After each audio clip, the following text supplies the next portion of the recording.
What's going on, everyone? Jeremy here from The Quartering, and the reviews are in. Well, the early reviews for the best movie in history, because I don't want to be called any terrible names for perhaps saying it isn't. The Little Mermaid.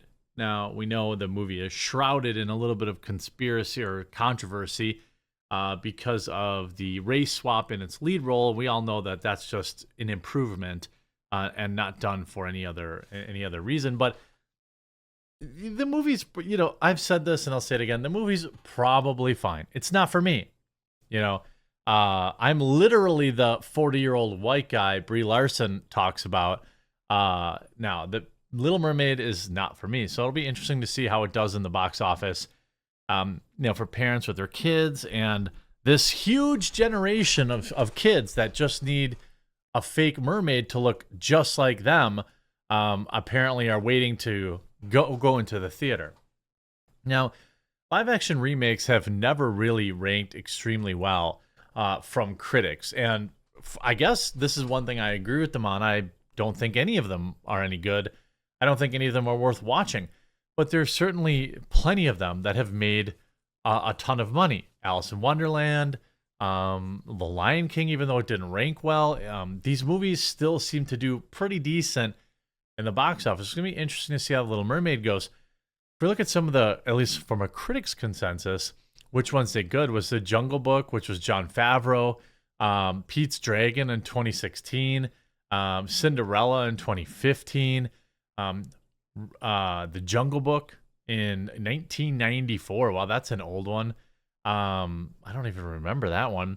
Cruella, that came back out in 2001. Mulan, in 2020, which we know was also, interesting. It had its own controversies.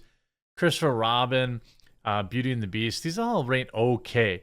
50s, 60s. Then you get in kind of the stinkers like Aladdin, Maleficent, The Lion King, which again made tons of money. So there's that. Alice in Wonderland, which also made a ton of money, I believe. Dumbo, 101 Dalmatians, Maleficent even got a sequel, it looks like.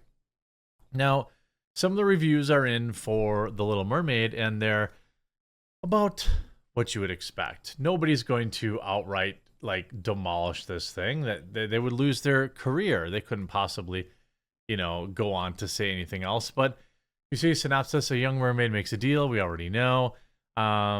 These are a lot of middling reviews. The movie was sitting at like a 68 or 69. You see, thankfully, the overall quality is not bottom of the sea, but The Little Mermaid is a crapshoot of performances that are either expensive to overcome the limitations of wonky character design or lousy with an extended narrative containing so much excess that the magic of the story quickly dissipates. This is one thing a lot of people said about this movie, is that it was like bloated and really long. That's probably not good to be, considered lazy and long. You see Little Mermaid from Looper dives into nostalgia. Pros: Halle Baily is an absolute delight. What? Who could have possibly foreseen that? Cons: adds nothing to the material to truly justify even its existence. Underwater creature design seriously off-putting.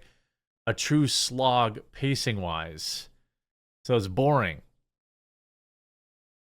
Here's UPI. The movie: bad effects, new music, length sink. The Little Mermaid. Again, too long. It seems like there's a common thread of the movie being called boring.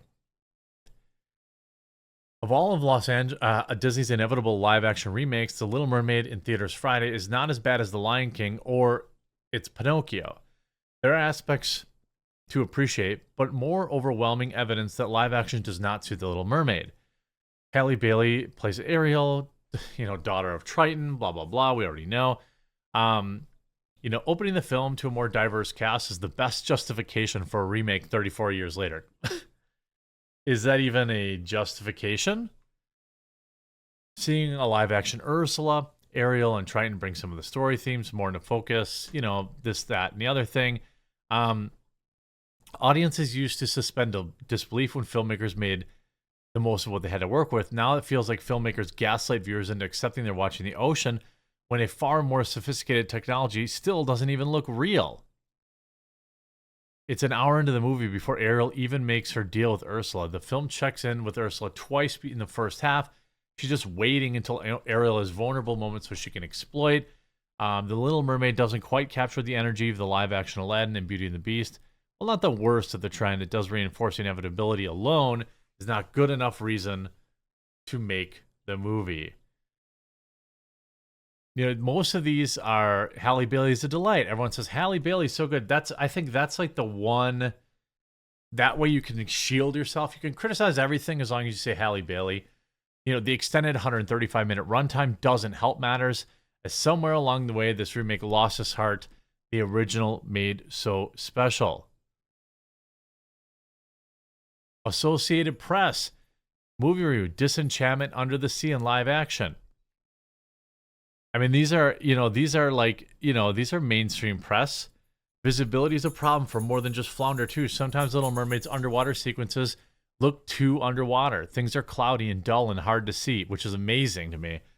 Once again, probably in the name of authenticity, but straining to see what Marshall and the scores of video effects teams have labored for years on is not a pleasant experience. This could be a projection issue. I wasn't in an especially high-tech theater with color-enhancing upgrades, but it also means anyone without access to Dolby Vision around the world will have this issue too. When Sebastian brings out the most colorful fish he can find for Under the Sea number, you start to really empathize with Ariel a little bit. It's the exact opposite of Avatar: The Way of the Water. I mean, again, Associated Press.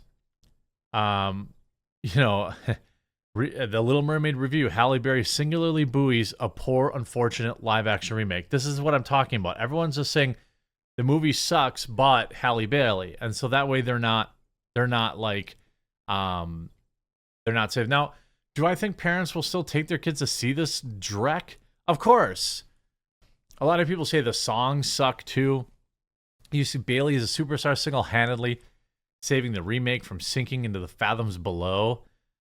With its pervading lackluster qualities and unwarranted elongated runtime to boot, it's unimaginable that most in the future will ever choose this iteration over the brisk, ebullient animated film. Ebullient, sorry. Though Bailey makes this contemporary refreshing for a viable option, shouldn't be the task to shoulder such heavy lifting. I mean, it goes on. Halle Bailey makes a lovely Little Mermaid, but this remake isn't ship shape. That's basically what all these people are saying.